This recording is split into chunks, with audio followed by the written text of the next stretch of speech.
Eu defendo uma perspectiva que a história não é só contada por livros, mas contada por gestos, é contada pela história da técnica, é contada especificamente da nossa área da educação física, como o corpo se move, também se define as necessidades que fizeram com que ele se movesse de tal forma. Então, isso também é uma forma de contar a história. A capoeira é uma perspectiva como essa. E principalmente por contar a história dos de baixo, né? Não é a história dos livros oficiais. Então, é engraçado isso quando você começa a ver os eventos que começam a falar sobre decolonialidade, uma série de outras coisas, mas só falam da cultura iorubá, por exemplo. Eu quase não vejo se remeter à cultura banto. Eu só estou usando isso para exemplificar, por exemplo, os malês também, que são pouco mencionados. Que essas figuras, elas somem dos livros de história oficial, né? E eu acho que a capoeira traz essa história à tona, mesmo ainda enviesada, ela mostra a incompatibilidade, por exemplo, da história que nos contam para a história que a gente é formado. Entendeu? Por que nós estamos aqui hoje? A capoeira traz essas indagações de forma muito latente. O problema também é a perspectiva de como também se ensina a capoeira nas escolas, né? Se for uma capoeira mimética, né, uma capoeira de reprodução de movimentos, eu acho que não vai impactar em nada, apenas vão trazer movimentos gestuais que talvez traga algum benefício biofísico para o praticante, enfim. Mas de qualquer forma, para você dizer aquele espaço ali de capoeira, ela tem que carregar o ritual, né? Como é que a perspectiva de capoeira foi tratada na Bahia, como é no Rio, e assim, Fabão é uma autoridade nisso, inclusive, para discutir esses elementos, inclusive legais, né? Como é que é contar a história daqueles que foram perseguidos legalmente pelo Estado, né? Por exemplo, fazer paralelos com a história recente do país.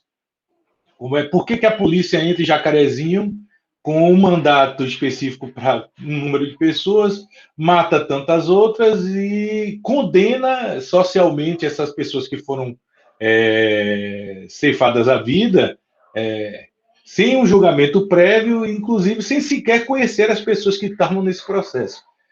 O que aconteceu com a capoeira é um pouco parecido com isso, e a história é exatamente contada por que a gente chegou nesse ponto, né?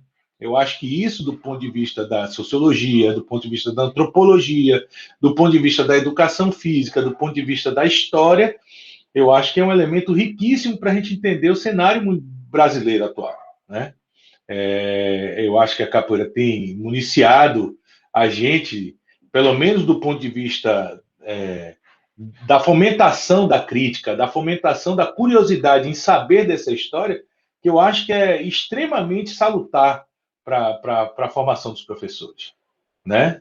Porque até bem pouco tempo, e eu já comentei isso em outros espaços, quando eu comentava que eu fiz um mestrado sobre capoeira, as pessoas se assustavam e diziam que capoeira era coisa de vagabundo, para mostrar que essa história não mudou ainda, né? E não adianta você explicar para essa pessoa que a capoeira hoje, oficialmente, ela está em mais de 170 países.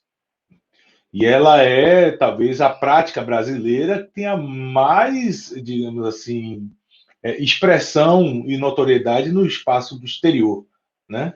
Inclusive no fluxo financeiro bastante interessante, tanto de turismo quanto também de consumo de materiais específicos. Eu não falo isso à toa, eu acho que existe um giro econômico aí que pauta essa manifestação, e tudo isso com esforço muito particular dos que produziram a capoeira. O Estado pouco influenciou nesse sentido. Se influenciou foi para reprimir, não para ajudar. Nesse sentido, eu acho que a escola tem mais do que a obrigação para contar a história daqueles que acompanham a escola, né? A escola, para mim, é composta de trabalhadores. Eu não vejo nenhum burguês ali lecionando ou frequentando a escola pública ou o espaço público, né? Então, nesse sentido, contar a história de si, né? De se reconhecer naquele espaço. A capoeira é contar a história de si mesma, se reencontrar com suas raízes. A história da Revolução Francesa tem impactos muito menores do que a Revolução dos malês na Bahia, por exemplo, da minha vida. Então, nesse sentido, conhecer a história da capoeira também é me conhecer. E eu acredito que em Brasília tem muito elemento para a gente estar discutindo essas questões.